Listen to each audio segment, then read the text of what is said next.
Trojan fans, welcome to another edition of the Peristyle Podcast. I'm your host, Ryan Abraham, joined alongside of Chris Trevino. We're going to talk all things USC football. Of course, if you have any questions or comments for the show, you can email us podcast@uscfootball.com. If you want to call or text us, we got a couple of voicemails today. You can leave us a voicemail, try to keep it brief, or send us a text at 424-254-9141. You can also follow us and subscribe on Apple Podcasts or any of the podcasting apps. Leave us a 5-star review. We do appreciate that very much. Wherever you get your podcast, you can download, you can subscribe, and tell your friends about the Peristyle Podcast. It's a great time. It's the off season. It's like, hey, my friend loves USC football. Let them know about the Peristyle Podcast. We've been doing this since 2008, if you can believe that. Sitting in this chair or a chair like it and talking about the USC Trojans. And it's been fun the last several months with Chris Trevino. And we've been doing these live, somewhat live, or recorded to YouTube. So we're simulcasting on YouTube. You can go to our YouTube channel, youtube.com/InsideTroy if you want to see us over there. So we have some little graphics and things that we can add to the show, which has been kind of fun. And it's been fun to talk with you, Chris. I know you were in Vegas this weekend. So we're going to talk about all that kind of stuff. But welcome in, and how you doing, man? Pretty good. Still a little tired from the heat out in there in Vegas. You know, it's like 106 every day, but had a good time. I feel like we haven't done a podcast in a while. Feels like we've missed a couple weeks. I think we did. I ended up doing like some solo stuff last week. You went solo. You had to take a break from the group. You got to do your own thing. You had your solo album to promote, so you just wanted to take a little bit of break. But we're back. We're back, because last week, so I got to talk with, hopefully you guys get to see the interview I did with Darnell Bing, the former USC safety, and there was a, kind of tie-in because we weren't sure if Jordan Addison was wearing number 3 because it's retired with Carson Palmer. So I got to ask Darnell Bing about that a little bit, and then talking to Mike Bohn, that was fun too. We're going to get into some of that stuff. So I had an interview with him and did a podcast. So it was kind of crazy. We both had some weird travel schedules last week. You went to Vegas. We're going to talk about that. USC had an elite camp over the weekend. There was official visitors, so we're going to talk about all that kind of stuff. But we have, Chris, some breaking news. I'm going to get to our sponsor in a second, but we got to talk about this first. I'm going to put up the picture up here. USC got a commitment. The first offensive line commit for the Trojans for Lincoln Riley, for the class of 2023. Tobias Raymond, 3-star offensive tackle. Tell us a little about Tobias. USC's, people are talking about where's the beef? USC's got an offensive tackle committed now.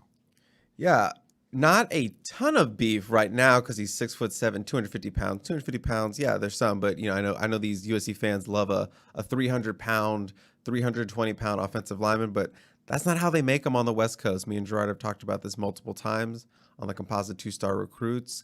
West Coast offensive linemen, they need development. They need to put on some weight when they get into college, get in the strength program. They don't make them like they do out in the SEC that come ready as freshmen at like 300, 320 pounds. So classic West Coast offensive lineman, 6'7", like I said, 250, great frame, plays with a nasty streak. If you watch his film, play left tackle out there in Ventura High School, go watch the film. He's putting guys in the dirt. And, that's something you want to see. You want to see a guy finishing blocks, putting defenders in the dirt. He's pancaking a bunch of dudes. So, I don't know about the competition level out there, but he's got a great frame, and it's all about development with offensive linemen. So bring him in, get him under Josh Henson. Benny Wiley's probably drooling over that frame. Put about 40 pounds, 50 pounds on him and see what they can turn him into. He's obviously a project. You're going to have to work with him a couple seasons to get him, up to weight, up to strength. But a really nice pickup for what should be, a really big 2023 offensive line class for USC. They need bodies. They need top-end bodies. They need talented bodies. But you also need guys like this, those kind of the 3-star prospects you can work with and develop down the line. But really good pickup. Coming off that official visit this past weekend, one of 4 guys on campus. So a nice little start to the June recruiting frenzy that we have coming up. It is a little bit of a June recruiting frenzy. We're going to talk about some of that stuff for the official visitors that were on campus. I was on campus a couple of times this weekend, actually, and for the elite camp, and then I kind of stopped by at a friend. But we'll talk about that in a minute. But there is always a lot of talk about where's the beef. And if you look at USC's offensive line, I think the criticism for 2023 or 2022, a lot of it is unwarranted because you do have a lot of veteran guys coming back, like the Andrew Voorhees of the world, the Brett Nealons. I mean, there's there's a lot of experience. There's a lot of starts. You bring in a couple transfers. I feel like the line's going to be pretty good, but there could be a big drop off after the 2022 season. So you need this 2023 class to be really good as far as offensive linemen go.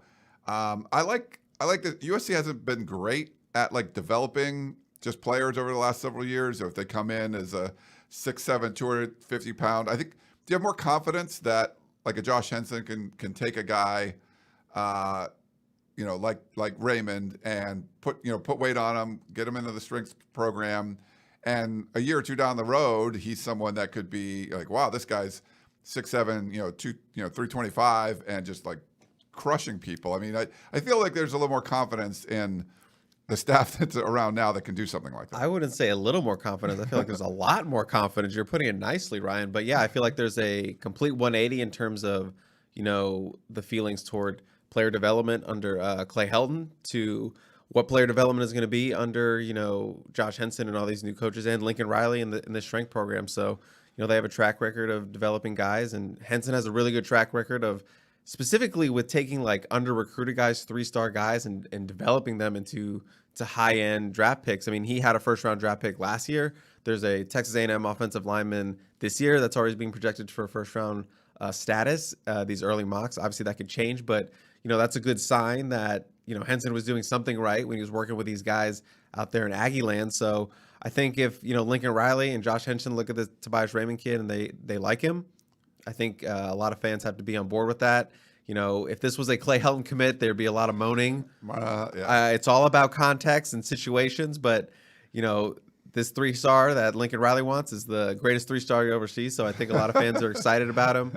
And finally got an offensive lineman. Got to start building this class. You need some blue chip offensive linemen, and they're still involved with several of those. So obviously this isn't going to be the headliner of your offensive line class, but these are the kind of the foundational blocks you need for an O-line class. You need guys like this to bring in and spend time with them and develop. And you can also, get by with taking guys like this with the transfer portal now. You can bring in a guy who can start over them and give them more time with them. So it's a good start.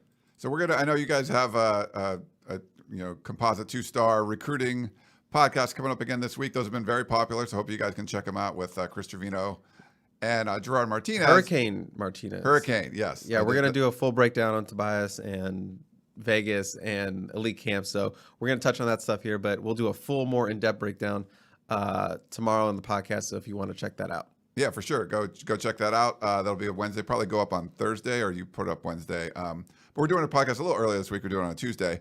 But we're going to talk some more recruiting because there's just a whole bunch of stuff going on. Before we do, I do want to thank our sponsor, Trader Joe's. They've been great to us over the years. And Chris, are you a taco fan? Like, I would assume you like tacos, right? I mean, I'm going to report that to HR later because I am Mexican, but I do like a taco. So, yes. So if you go to TraderJoe's.com, which I like to do, especially before I go shopping, I'm going to Catalina later this week, so I got to stop into Trader Joe's to pick up some snacks.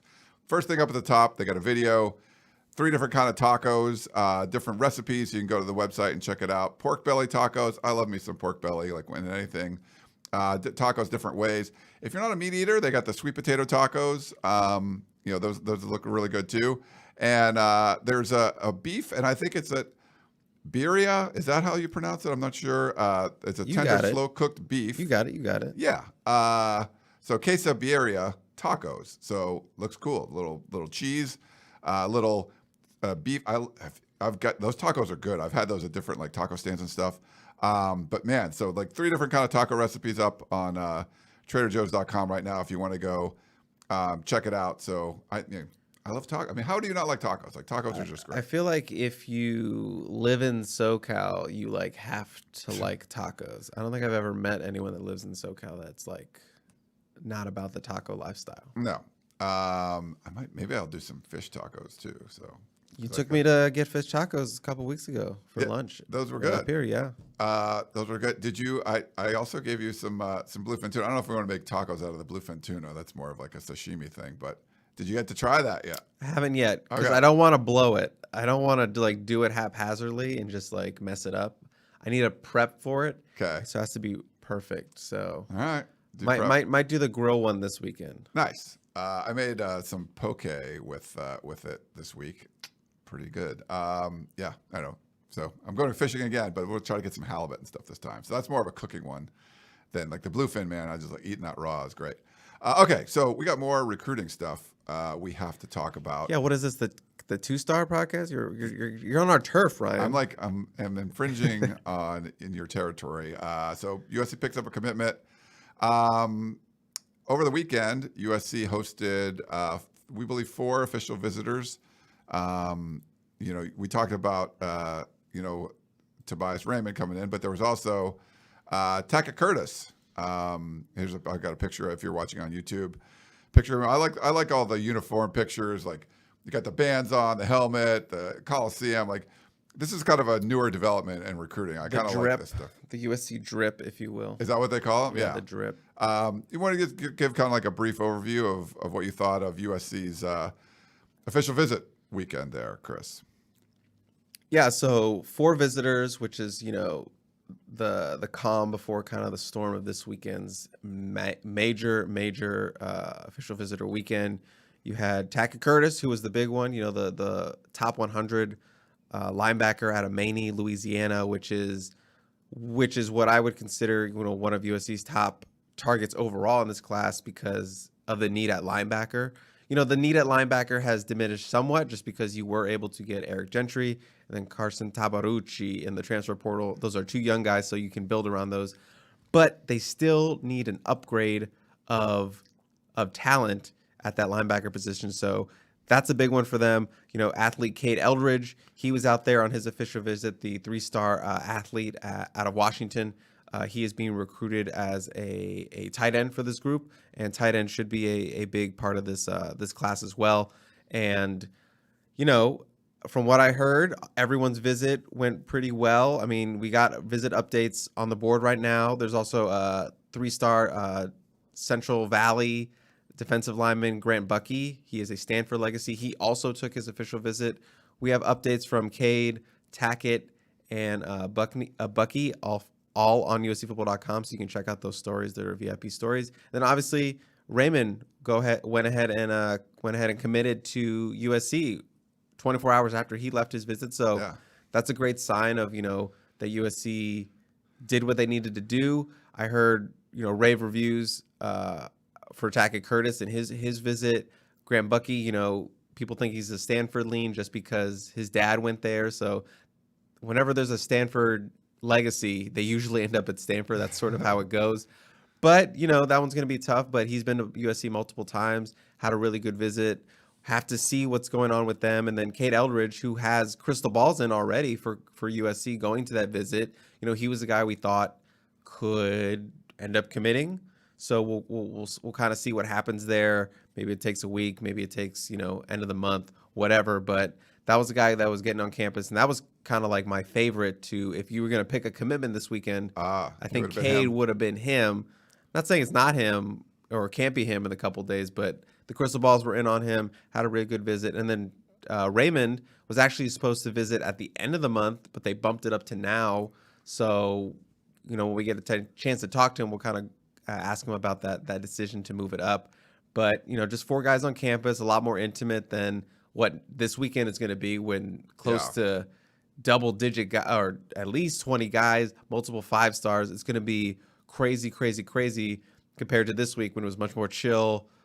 Got a lot more one-on-one time with coaches and just a little bit slower of a process. But from what I heard, USC handled their business with a lot of guys, especially Tackett Curtis, and sort of, making them feel like they should be Trojans. Yeah. And like I mentioned, I was down on campus a couple of times. So one of my best friends from college, he's visiting from Austin, Texas, brought his 2 sons that are 11 and 13. His oldest son's named Tommy, for Tommy Trojan. He's a big USC guy.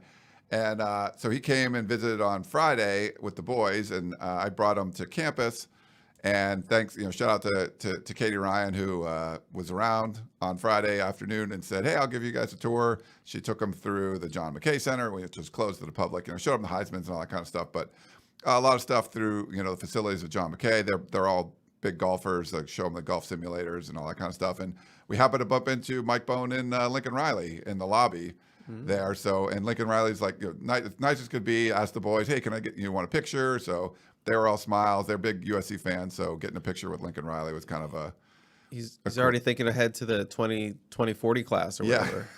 He's 13, so it was like, I guess there would be like 2035 or something. Yeah, I didn't know how old they are. Whatever. Yeah. Maybe not even that late. Yeah. So, but that was cool. But so campus in general was sort of dead. They went to the bookstore and like checked out some stuff.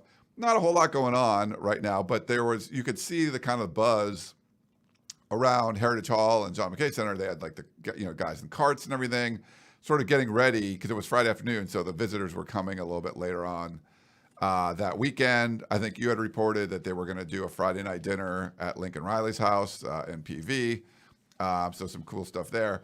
Then I was back on Saturday because USC held an elite camp in the afternoon, and it was one of those things where there wasn't like a ton of guys. There was, maybe I think there was like 8 or 9 quarterbacks. I watched them, quite a bit. The highlight of the, Dylan Williams, USC's linebacker commit from Long Beach Poly.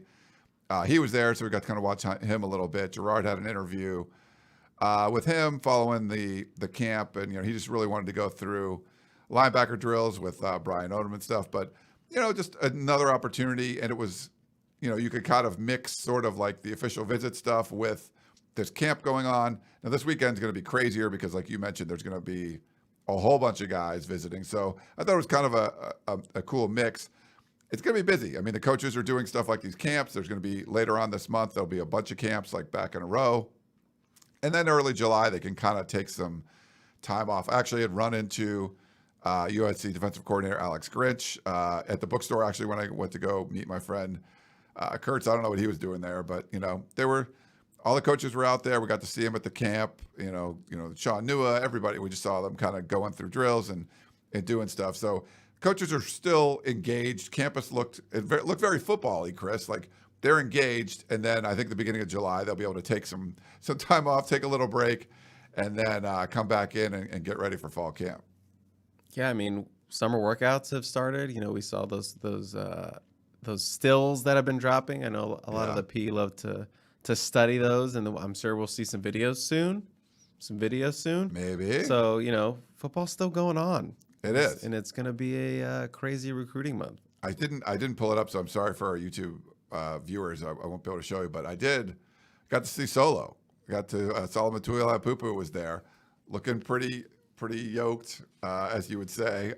So I got a photo of him and put it up on the P. Good callback. People love it.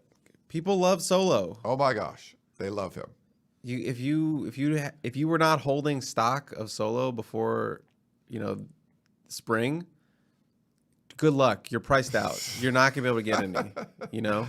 I know the stock market's down like 20%, but the Solo stock is gold. He was with Tuli Pelotu. And you couldn't tell which one was which? Not that I couldn't tell which one, but it wasn't like you said, wow, that one guy's way bigger than the other guy. Right. Like You're like, those are both large people. They're large men. Yeah. And the fact that Solo can kind of hang there. But it was neat, just kind of running into the different people and stuff. But you weren't there this weekend. So Gerard makes me do recruiting stuff because you're not around.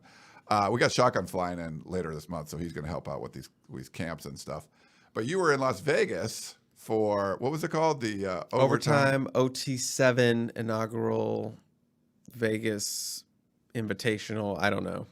It was just basically the OT7 tournament. OT7 passing tournament in Vegas. Bunch of USC dudes. Bunch of 30 minutes off the strip. So it was actually Vegas. It wasn't like Henderson or something way out there. So yeah. It's hot in Vegas. It is. It does get hot. And it was actually really hot this past weekend because I know the desert, like if you were to go to Palm Springs or whatever, I'd gone the previous weekend, I don't know, like just before that, and there was like, oh, it's getting really hot this weekend. So all the desert stuff this past weekend was going to be hot right when you were there. Good timing, Chris. Great timing. But, a lot of teams from around the country, multiple Florida teams. There's a team from the DMV. Oh. Always got to mention the DMV. Led by former Maryland great Torrey Smith, 2-time Super Bowl winner. So people might not know what the DMV is. You want to let them know? Like, just because it's not. Is this the bit? No. It's Like, DMV I being. feel like not everyone knows what the DMV is. I mentioned it so much time. DC, Maryland, Virginia. That's the acronym Right. for that little area. You're from Virginia, is that right? Okay, let's West Virginia. let's Okay. let's cut that out. Let's cut that out. And multiple top prospects. USC 2023 5-star commit Malachi Nelson. He was leading a team from South Florida called South Florida Express. They ended up winning the entire tournament over Cam Newton's team. So Malachi had a really good showing. Mekhi Lemon, the other 5-star commit, he was part of that South Florida team. 5-star wide receiver target Brandon Innes. He was on that South Florida team, and Nelson was peppering him with lots of targets. He made a lot of great catches. But there was prospects all over the field. There were prospects at Fast Houston. USC's 2025 commit, Jet White, the athlete cornerback, he was playing for Fast Houston. So you had kids, from California playing with teams from Florida and teams from Texas and teams from North Carolina, just all over the place. And a lot of top prospects. I got to talk to the number 1 overall player in next year's class, Desmond Ricks, a cornerback out of Florida, by way of Virginia, by the way. USC offered him a couple weeks ago. Got to talk Virginia, to him. where you're from, right? Yeah, Or West Virginia. Okay. West Virginia. Perfect. West Virginia. So just a lot of running around trying to find people. These are kids that these aren't California kids that I was getting mostly. So these kids aren't ones that I see all the time. So it's like, got to figure out who's that. Talk to coaches. Hey, coach, did this person show up? And we're doing the recruiter in this 2023 class, and is taking his official visit this weekend. So I got to talk to him about, I did a trip preview. So that's going to be up later this week. Make sure you check it out. You're going to want to check that one out. A lot of great quotes from him in there and his recruiting plans for this weekend. So just bouncing around all over Vegas. Got a bunch of interviews I'm going to put up over the next week or so. And yeah, didn't get sunburn, wore my hat. Nice. Really well run event. They had multiple TVs. They were streaming it live. They had MCs. They had live play calling streaming up there. Multiple fields. They had these giant structures. They had a media tent. Apparently Jeff Bezos is what is it? Like a sponsor? Like an investor in this company. So it's they have Amazon money. So that's why it was so they gave me a gift bag. This was Swag? You got I swag? got swag. This is the most high end passing tournament I ever covered. One time I got hit in the face at a passing tournament. This one I got a gift bag. So just the extremes of the spectrum of passing tournaments. And I heard you did okay at the tables too. Yeah, if you want me to mention that, I did win some money. It is Vegas. Just a little more context to that. My buddy was at a work trip a couple months ago in Vegas, and he still had some chips left over. So he's like, I want you to take these chips. I want you to go to roulette table. I want you to bet it all on black. Okay. So he gave me, it was $275 in chips, and it was at the Mirage. So I had to go to Mirage, scuttled over there, it was at 9 a.m. in the morning. I just went, put it on, rolled it. Boom. It's my first time playing over tables. Very nerve-wracking. I usually just stick to the slots. I want no human interaction, but I had to have human interaction here. So I just played it. Boom, it hit on black too. So I was like, all right, double it up. I was like, let's go. And I told him we won, and he was like, do it again. And I was like, oh, no. Oh, no, I don't want to do this. But it's his money, so it's all right. So $550, I went back, played it on black again. I couldn't watch, rolled it, hit on black 22 this time. Oh, that's so my I was number. yeah. So it was $1,100. And he was like, I think we should do it again. I was like, no, don't do it again. I don't want to do it again. I don't want to do it again. So he was like, all right, I won't make you do it again. So he gave me $100 to go and gamble with later. And then he gave me $200. He was like, go have dinner, whatever you want, do it. So that was nice. Wow. So then later I was at Caesars and I took that $100 and I made it into $400. I did the same thing. I took $100, went to the roulette table, bet on black, hit on black 17. And then I was like $200. All right, I doubled it. Let's walk away. Yeah. Then I was thinking about it. Ryan, for the first time, the lesson I learned was twos were hot. Yeah. Twos were hot. So I had to go back. I was like, got to do it again. Twos are hot, baby. So I went, played 200 on black, same table, and I couldn't watch, rolled it, hit on black 8 being my lucky number. So I was Nice. like, all right, $400. And I just ran out of there. He said, I'm done. So in all I won, You crushed it. $1,600. I took, yeah. So You got free dinner, crushing it. That's very cool. By the way, you could take the chips anywhere. Like if you have Mirage chips, Really? and you're at Bellagio, just give it to them and they'll like swap them out for Really? you. Yeah, I don't care. well, But yeah, that's good. It worked for you. I'm terrified when USC goes to the Pac-12 championship this year, and You got the bug. I now. gotta go with you, and we're gonna. I'll show you craps. I'll show you fun stuff. Oh no, I'm not ready. I'm gonna lose so much money. That's all right. You're gonna lose so much money. You're not gonna care about it. I'm gonna lose so much money, and it's gonna be terrible. You just have a good time, But like, I'm glad you had fun. Like that was great. Plus, you win. You get to Most walk stressed away with out some I've money. ever been in my life. Really? Which saying something because you get pretty stressed. All I want to do is roulette. So easy. I don't have to worry about slots. I don't know how to play slots. I don't know understand. I don't get slots anymore either because it's like it used to just be like a bar, three reels and one line. Now there's like a zillion lines. You can play. I'm like, I don't know. And they're all like themed and like I don't know what this. Yeah. I don't watch Game of Thrones. Like I don't understand this. I don't want to do this. But if we go to Vegas for the Pac-12 championship, We will. I want to play blackjack. Oh yeah, we'll do that. That's easy. We can do that. No problem. Yeah, I play blackjack craps mostly. I like playing poker too, but it's not very social when you're in Vegas. So, all right, we have a lot of Vegas talk, but you guys have more on everything you saw out there. I think we can move on to recruiting. We did have some big kind of breaking news last week when we learned, and I got to talk about this on the show a little bit. But Brandon Sosna, the USC chief of staff, is leaving. He's going to take a front office job with the Detroit Lions. So we mentioned this already. I talked about it. I got to talk with Mike Bohn about that. He was the architect of the Lincoln Riley hire and everything. But wanted to kind of get your thoughts on Brandon. I mean, he's going to be sticking around, for another couple of weeks and then and moving on. But definitely wish him the best. I talked about this on the show. I did a video reaction, actually came in the office for that too. But I never got to get your thoughts on it. So any thoughts on Brandon leaving? Yeah, I mean, I'll just say that Brandon Sosna obviously did a lot for USC and this program, and I would consider it a short amount of time. But you always knew that sort of the NFL was, the big goal for him, and that's kind of where he started out, working in that front office. And Detroit made a run at him, I believe, last year, and USC was able to hold on to him.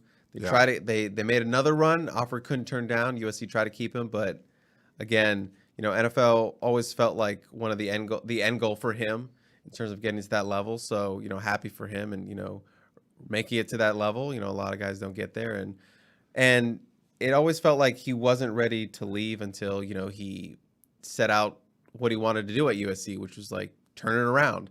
And he gave them the greatest gift, the parting gift that he could give, which is landing a national coach like Lincoln Riley. Yep. That was his last. What's the word I'm looking for? His last. I mean, it's basically his mic drop, right? I mean, Sure. His last contribution to His the Mike cause, Bohn drop. whatever it was. His Mike Bohn drop. His Mike Bohn drop. So he's leaving, but he's not leaving the cupboard bare. Obviously, it's not like he left in the middle of last season. When after Helton was fired, he gave them Lincoln Riley, helped bring Lincoln Riley. Is Lincoln Riley here without Brandon Sosna? I don't think so. I don't think so. So, I know the P has been very, thankful. I know they've been, giving a lot of praise for him on his flowers on the board. A lot of them are worried he's going to take Lincoln Riley back in a couple years when he takes him to the NFL or something like The that. Lions, I don't know. I thought he would stick around for at least one season of USC and Lincoln Riley ball, but offer was too good for Detroit. I think he's a USC legend at this point. I think it's safe to say. I mean, it depends how Lincoln Riley does, but just Sure. they definitely needed. I mean, you needed a shot in the arm. You needed something, and this was, hiring like a Matt Campbell would have been great. This is like above and beyond any sort of the wildest expectations of USC fans. So fans are happy again. At least most of them. We still have a few dissenters on the P. Maybe getting a few more offensive line commits will help with some of those guys. But yeah, and it was funny. So I just happened to have an interview scheduled with Mike Bohn the day that the news broke, and I was texting with USC Sports Information, like, can he still talk? Because I know it's a weird day. But he was great. He came on and we got to talk about it. I mean, he had some really nice things to say about Brandon. I put up a story on that. You can check out the video at uscfootball.com. But, and Mike's just a very positive guy overall. And so it was great to kind of chat with him. No real like breaking sort of news. Like I think the last time, Chris, we had him on like one-on-one, I think he broke the news that USC wasn't going to play UC Davis. So I had him on the podcast with Calif back then. This was kind of, I guess the exclusive thing was he was, the first time he ever mentioned Brandon Sosna leaving for the Detroit Lions and just, wishing him all the best. I was very happy for him, but sad for USC. We'll see what happens as far as, finding a replacement and all that. I tried to ask Mike Bohn about the football-only facilities. He talked about kind of all the facilities, more of a general thing. So it doesn't seem like if they have something planned as far as football-only facilities go, they're ready to talk about it. At least he didn't with me. Overall, it's just kind of assessing. Check out the interview. He's assessing like the first 6 months of Lincoln Riley. Talking about that. That was the big one, right? But there's still a lot of work to be done. And I feel like they sort of built that infrastructure leading up to the Lincoln Riley hire after firing Clay Helton and kind of putting pieces in place behind the scenes. So when you did hire a big name and you got Lincoln Riley, then it looked promising. Yeah, and there's a lot more, it's like kind of the foundation around him was more solid. So, but he, admitted there's still a lot more work to do. Brandon's not going to be a part of that, obviously, but, hopefully they can get someone in that's going to help. That's the big thing, like you mentioned, though. Like you did the hard part, the big part is really over, but it doesn't mean the work is done. You just put someone that's really good at their job in the right place, where USC hasn't had someone like that for quite a while. And then kind of build from there. But I don't know if you got to see the interview, if anything you wanted else to mention about that one with Mike Bohn. But make sure you go check it out on the site or on our YouTube channel. No, you did a great job as always in your interview, one-on-one. So charismatic, Ryan. How do you do it? Teach charisma classes. Why don't you? Teach charisma classes. Well, he was great. Very positive. It was good to see, it's nice that he does stuff like that. He knows we reach a lot of people, and it's good. He's always thankful. Thank you for the job that you do, and he's always great with the media with that kind of stuff. So we'll see. And then also Lincoln Riley did a one-on-one with Dennis Dodd, part of our CBS family. So like a little Lincoln Riley interview. He came last week, and Dennis actually messaged me, and I didn't get to see him when he was out here. He was only out there for a couple of days, but they brought, it was a big thing. They brought like a cameraman and everything, so they brought his own like kind of production. Looked like it was on the balcony of his office or something. Yeah, I think so. So getting to sit down, one-on-one with Lincoln Riley, I think some of the same sort of themes that we, had heard from before. I know you put up a story on it. We had the video up on CBS and everything, but anything stand out to you from what he was talking about? I mean, it was kind of like you said, it was sort of kind of similar to things we'd already heard from him in terms of, using the transfer portal to, obviously the big one that made headlines was his comments on, the SEC question, like, were you dodging the SEC and whatnot? So it was kind of a standard overall interview, things we've heard before, but it was nice to get that, that exclusive sit down with Lincoln for CBS. So part of the I team. The I team. Yeah, it was nice. So yeah, if you've been checking out the site, we've had a lot of stuff, exclusive stuff with Lincoln Riley, with Mike Bohn.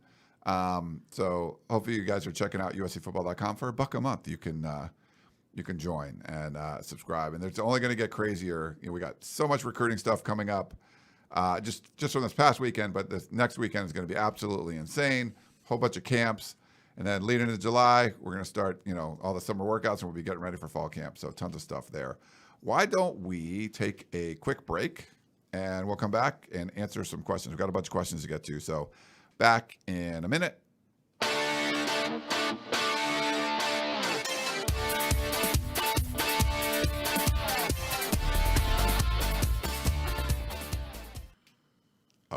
we're back here on the Peristyle Podcast. If you're watching on YouTube, there really wasn't any kind of break. You just got to see us sort of like doing our little thing for a few seconds. Welcome back on the podcast. We live in a glass bubble in this. We have no privacy in over the course of this hour or so, whatever. Chris They're always watching. Chris loves it. Right. Yeah. We're doing this one like kind of earlier in the morning because we on a Tuesday, so we didn't do this one live on YouTube. So, but we'll try to do those going forward where we can kind of take your questions. Like while we're broadcasting, people would post comments in our YouTube channel, and then we would put them up on the screen. It's actually kind of fun. I think people like to see their name up there on the screen and stuff. I like doing that kind of stuff too. But this week it's just kind of recorded, so sorry about that. But why don't we get to a voicemail question, Chris? This one came in last week. I want to play it for you.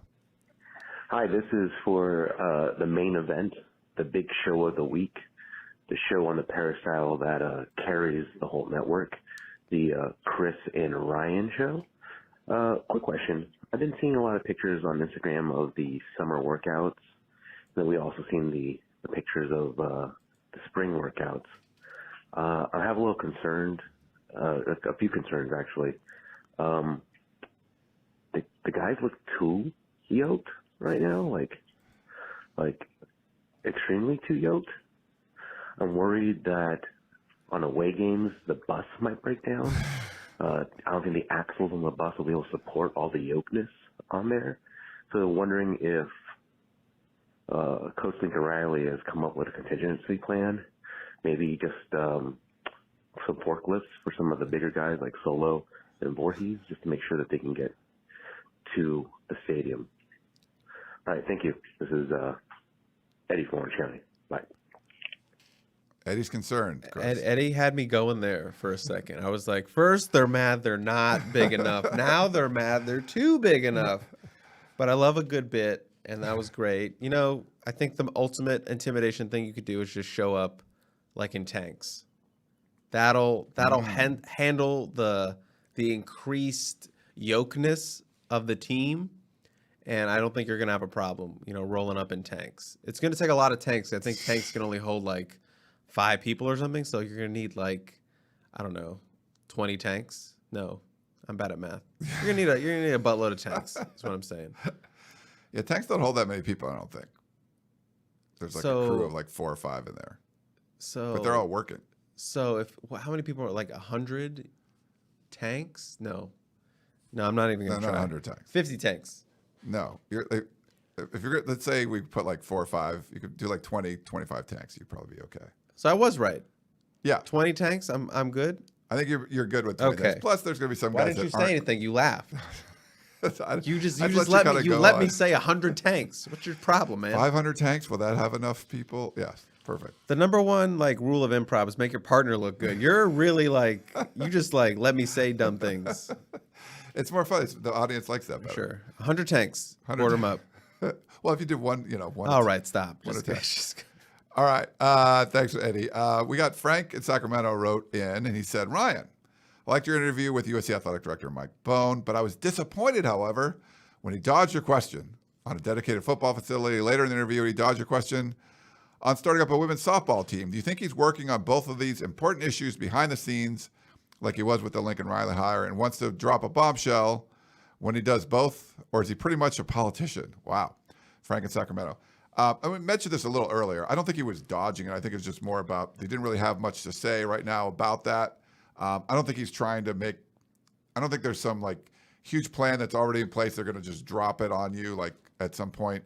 I think it's still a work in progress. I think that would be my guess as far as football facility. I'll get your thoughts on that, Chris. But also on the softball team, I'd mentioned this on the interview. I've asked every athletic director USC's had about that because people ask me all the time, and I feel bad, but I think they're really he's talked about focusing on the 21 teams that they have now, upgrading the facilities they have now with baseball, and they're adding a new lacrosse and soccer stadium thing that they're really excited about. So I think they're kind of focusing on that. It's expensive to add another sport where the trend was, at least for a while, there was contraction in sports. Like Stanford cut some teams. That was a thing, early on in the pandemic where they were cutting some of the stuff. I agree. I mean, I think there's a lot of fans. Softball's becoming really popular. It's a hotbed. Ideally, USC would have a women's softball team, but everyone I've talked to in the past, I didn't get a lot out of Mike Bohn on this one, but just it seems like financially it adds strain to an already strained athletic department. So we'll see. I don't think he was dodging it. I don't think that there's an easy path to create a women's softball team. But any thoughts on either of those, Chris? All I'll say is in sort of like in an interview, I don't think you want to when you have power like that, like as an athletic director, I don't think you kind of want to say too much that gets you like locked in. Like it's like you don't want to promise too much. You don't want to say, yeah, we're gonna get a softball program. Yeah, let's do it, or something like that. You don't want to like get too excited and say something like that. And just you don't want to overcommit is what I would say. So I think it's just being cautious and not saying too much as opposed to saying say less than say more. So. And they're changing. I mean, the rules are changing. I mean, there's sports that don't have a lot of scholarships, just like men's baseball. There's, proposals out there where there would be more baseball scholarships. There's issues with Title IX. There's a lot of stuff kind of going on. So I don't know if it's the time to sort of make a big change like that. You have to kind of wait, maybe see what the dust settles, maybe the new TV contract, all that kind of stuff. So it might not be the best time. I don't think anyone would be opposed to adding a team. I think you could have a nationally relevant softball team like right away. But I think there's just a lot of hurdles to kind of get through there. So that was my take on it. What about the football facility? Any thoughts there? I think the big thing is like, where would it go? Yeah, there's a lot of that, I think. I think you need to figure out where it would go first before you can even like think about committing to it and sort of, get all the zoning. Me and Gerard were actually talking about this at the first camp, thinking about like, where would it go? I don't know what the name of those buildings are to the right of the field. If you're like looking at the baseball stadium, there's like those old dorms or whatever. Okay. And that other classroom building. I said, knock it all down and put it right there. Yeah, potentially. So just finding the space is sort of like the first thing that you have to do, especially obviously in LA where space is very, very tight. So. Yeah, space is a premium around the campus and stuff. So, I mean, just building that USC Village, that was like city blocks of just like leveling everything. It's like crazy. And I think one will come. I think a football facility will come. No, I think it will. I just don't think they're there yet, or they could announce plans, like you said. So, I mean, I don't have any doubt they're going to do something. It's just, it's like they're planning it out. So they're not ready to like, oh, here's what we're doing, talk about it. We got another voicemail for you. Hey, Ryan, it's Curtis. I saw the interview with Mike Bohn about everything and Sosna. Losing him is a big blow. That guy is very, very good at what he does. We're going to have to replace him. So, do you think the athletic director is going to go outside and get the best, or hire from within? I think he's going to get the best. We had the money to back it up. So another school may hate us if they find out we hired their assistant director, if he's real good. Curtis from Moreno Valley. Hey, Curtis, thanks for that one. Yeah, I think they're going to go outside and hire somebody. That would be my guess. Mike Bohn didn't bring a lot of people over from Cincinnati. It was kind of like the two of those guys were sort of, like attached at the hip, and they were going to kind of, go forward. Now, I know like Brandon got close to some of the people that were they're in the building already. And, I think Brandon will, give some kind of recommendation, and, he might recommend somebody that's already there. I'm not really sure. But my guess would be you're going to bring in, someone from the outside. Maybe not that exact role, but bringing in someone else from the outside to kind of fill one of those roles. They might split it, that could have been a role that was just unique for Brandon. I'm not really sure, but I think you're going to see someone with some experience outside of USC kind of coming into the athletic department in some capacity. But Any thoughts? Yeah, I mean, I would just say just looking at the two options, I would probably go hire the best. If that's inside or outside, that's what you want to do. Always hire the best. And I think that's something you've harped on multiple times when USC was going through a coaching search. So I would hire the best and go for youth. Go for youth. Yeah, it worked out with Brandon. Yeah, I don't mind the youth. Hire people that are good at their jobs. What is that so hard? Just don't avoid that. If you're gonna go to you need heart surgery, do you want to get a Craigslist surgeon? Do you want a great surgeon, or do you want someone that was a painter, projects to be a good heart surgeon? Get the good heart surgeon. Just get someone that's really good at their job. So why is that so hard? I don't know, but at least USC's doing that now. They weren't for quite a while, so that's what I would harp on. We got an email from Keith. He says, first, I know you guys have touched on this topic a bunch, but why are we struggling to land linemen on both sides of the ball? Last year's abysmal season hasn't prevented us from securing top talent at the skills position, but the same can't be said for the trenches. I'm a believer in our staff, all of whom have great track records, so I'm confused as to what's going on. We can address that one first. They did pick up a new commitment, right? I mean, here's some beef. Boom, committed. Project. I just think there's the one disadvantage that Lincoln has right now is that they haven't played a season at USC. So it's you have to sell what you're going to do on the field. You don't have last season to go off of. Right. And kids like to see football games, they like to see something. I know you have Oklahoma, or what did Oklahoma, but this is USC, and until they see it up close in the Coliseum or on ESPN or wherever, I think that's sort of the thing they'll have to compete against. They don't have, they can't sell, hey, we won 9 games last year. We were in the Pac-12 championship. They can't really talk about it. It's right. all about what they're going to do. And so that's a little bit harder to sell, to an 18-year-old kid. But USC does have the advantage of being USC. You have the weather, you have Southern California, you have a beautiful campus, you have this program history and legacy.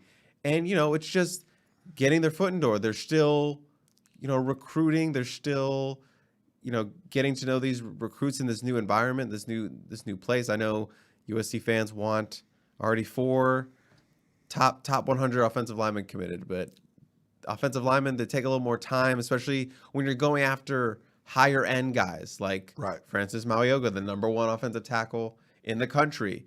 He's not gonna commit in the spring, at the start of spring. No, that's gonna take time. You're going after Lucas Simmons, a top 100, fast rising, big 6'7", 300-pound tackle from Florida. Again, everyone wants him. He's gonna take his time with this one. So, if you're going after the big fish, these high-end blue chip prospects, it takes more time. They're not just going to commit right away on their first visit of the first spring practice. These guys take time. Blue chips take time. It's a process with these higher-end guys. They're going to get offensive linemen. Don't worry about it. Yeah. So I think it just needs to be a little bit slower. Obviously, skill guys and quarterbacks, super easy to recruit at USC and for this offense. Just need a little more time with the trench guys. Yeah, and guys like Cooper Lovelace, I mean, he has 3 years to play, so that's sort of close to a high school recruit. They're going to bring in some beef, so I wouldn't worry too much about it. But this is the first, I think, of several you're going to see kind of going forward. He also wanted to know about the football facilities. We already talked about that, Keith, but thank you for the question. We got a couple more, and we'll wrap this one up. This is Aztec Wrestling on the P wrote in. He said, I love the podcast. Thank you. Oh, sweet. That's great. We love that. Been a USC fan since I was born. So that's a long time. My grandpa played at Glendale High School and USC with John Wayne. That's pretty cool. Oh. So his question is, has anyone done the star ratings of the teams in the Pac-12? I wonder, talent star-wise, where we match up with the rest of the conference now that we have our transfers on board. Thanks, Aztec Wrestling on the P. And he says, I'm attaching a picture just for fun. So let me put that picture up so you can see. So Richard Ryan, he's circled there. That's his grandfather. And then Marion Morrison, who is also known as John Wayne, on the same team. So that's kind of cool. Thanks for that photo.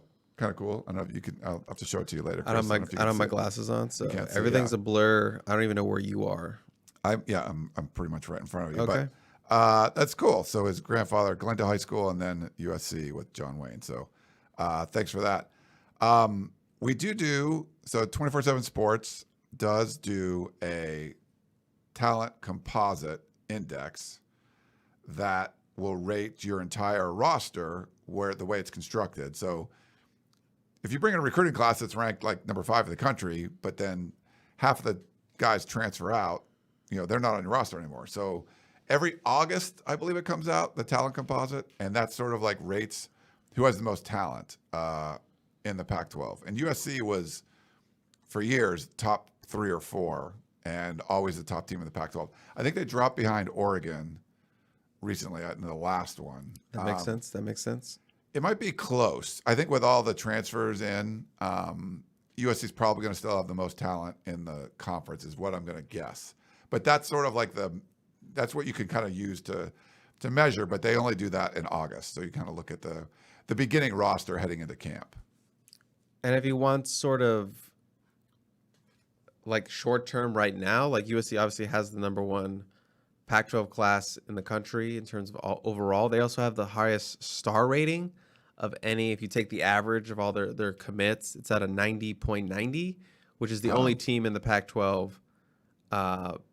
per star average that is over 90. The second is Oregon at 89.52, and then Arizona, who had a really good class, is 86.86. So obviously USC head and shoulders above everyone else in terms of that their average star they're bringing in, or star prospect they're bringing in. So really good for this cycle 2022. Is. All right, let's see. We've got one last one. This is from, let me see. I don't know if it's signed. It says, it was titled Chris and His Love Affair of the Word Like. So he said, I counted Chris saying like 21 times in the span of 1 minute, 34 seconds of a recent episode. Time for Chris to graduate from 2-star podcast host to a 5-star. Chris, before you let you respond, here's the deal. People out there, I do a podcast called the Podcast of Champions. We do Pac-12 with David Woods. I have a master's in electrical engineering. I was more of a technical, not much of a writer person growing up. I've kind of learned the journalism skills. My co-host, David Woods, is he had more of a, kind of a literary background, a lot of history, a lot of writing, very good with grammar and all of that. He'll use words that I don't know on the podcast all the time. More of a liberal arts sort of education, as opposed to I had more of like a technical education. He can be the grammar police as good as anybody. And we get complaints a lot about that kind of same sort of thing. And his stance, I love his stance on this, that the English language, you're meant to speak it. They're supposed to be conversational. How does it sound? When you're talking, there are going to be little bridge words used from time to time. Yeah, it can be a crutch and it can be overused. Like is one. You could say but, some, when you're trying to convey a point, and Chris and I are talking, if I'm chatting with Chris and I pause, it's going to be awkward, and he might want to step in. Where if I'm not done, then I would be like, so Chris, and so the word so or the word but, to keep sort of my train and conversation going.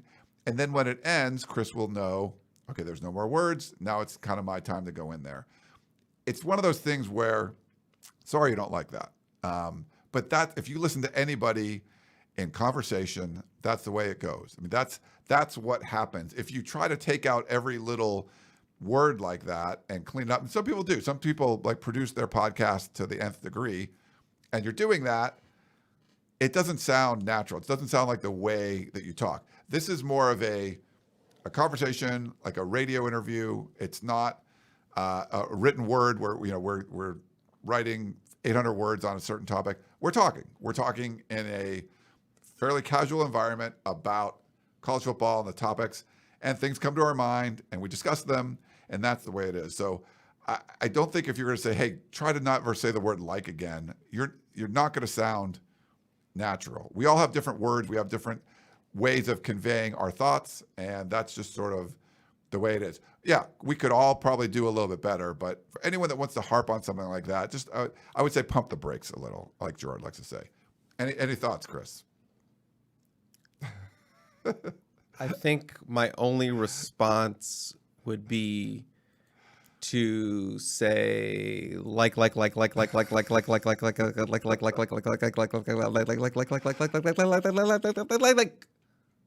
That's even faster than a minute 34. Yeah, so that was probably at least 22 in there. So you can count that up, whoever you are, and let me know how I did.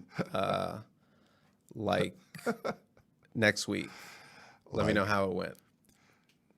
Would you, off the top of your head, would you know, like, is there a word, a bridge word? Do I say so, but anything that you would think of? For you? Yeah. Off the top of my head, I don't feel like you have one. I don't think like one specific one. I think I say a lot of stuff. You mix them up. I could say like, you say but, you say I wouldn't have guessed like for you, like. I mean, sometimes you just get. I say yeah a lot. I try to. I feel like I say yeah, especially on the composite. I say yeah a lot. So I try to. I've been more subconscious of not starting my sentences with yeah after Gerard speaks for 20 minutes. It's hard. I mean, and the dynamic changes too if it's more of a back and forth, if it's a, for Gerard, and I've done plenty of podcasts with him.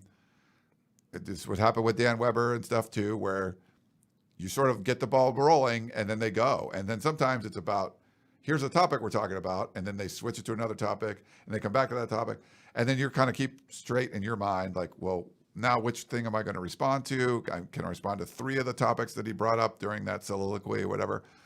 It's, yeah, I mean, but like I said, it's just conversational. I just did, it happens when you're trying to. We need like an alarm. When you're thinking. Or a shock collar. No, but you don't need to get rid of it. I mean, it can be, there are times, and we interview people, and they might say, you know what I'm saying, like 14 times. And like, that gets to be, it can be a little much, right? But that's just sort of the way. I'm going to get flamed in these comments. Are you? Know it on YouTube, yeah. I'm defending you. I know. I'm just saying, I just know I'm going to get.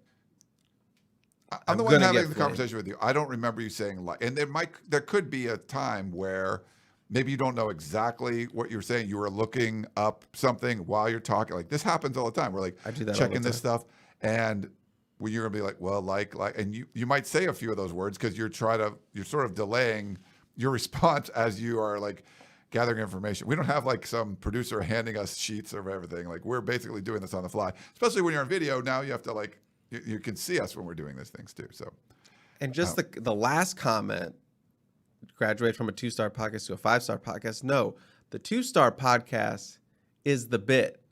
The bit is we're 1-star hosts. That's the bit. And if that's over your head, I don't know what to tell you. Nice. We actually, when we were covering the first Elite Camp, we were doing a live thread and someone was like, looks like a couple of, because I was talking about the check-in and someone wrote that. Looks like some composite 2-star recruits checked in, referring to me and Gerard, and someone got really upset in the comments, like, "How dare you talk about those kids like they're 1-star recruits?" And I was like, "It's the bit." I mean, look around, read the room. It's a joke about me and Gerard. We don't take ourselves too seriously, obviously. Yeah. And people hate that. Yeah. Hate it. Hate it. All right. Well, that was a good show. We kept it tight, about an hour. We're gonna wrap it up here. Any final thoughts, Chris? We still got to do our bake-off. Oh yeah. Yeah. We should try to do that for July. Okay. Like obviously July 4th is coming up. It's What a did we- pie season. what did we decide? We decided we both make the same Okay. pie. Pie. Like we were gonna. I don't think we agreed on the pie. Okay. We're probably just gonna make an apple pie or something. Yeah, I haven't done a lot of pies, so that'd be fine. I mean, apple pie would be good. I love apple pie or pumpkin or. Banberry. I don't even know what that is. It's banana and strawberry. A banberry. Okay. Banberry. I like creamy ones. Like if it would be like some kind of pudding or like a banana cream. I should just do a poll. I'll just do 5 random pies, and then I'll just put the poll on Twitter and like, Yeah. what pie, or do it for the P, whatever. What should we put? Some form of large group of USC fans will vote on what pie we Yes. Love it. All right. Well, we'll wrap it up here. Thanks, everyone. We're back in studio, and it's a lot of fun to talk to you all. Chris Trevino and Ryan Abraham. We just love talking to you guys. We love talking about USC Trojan football, recruiting, and all that stuff. You can see everything we do over at USCfootball.com, but on our Peristyle podcast feed, on our YouTube channel, over on our Facebook page, all that stuff. You can see everything we do there. So for Chris, I am Ryan. Thanks so much for tuning in to the Peristyle Podcast. Hope you enjoyed the show, and we will talk to you next time.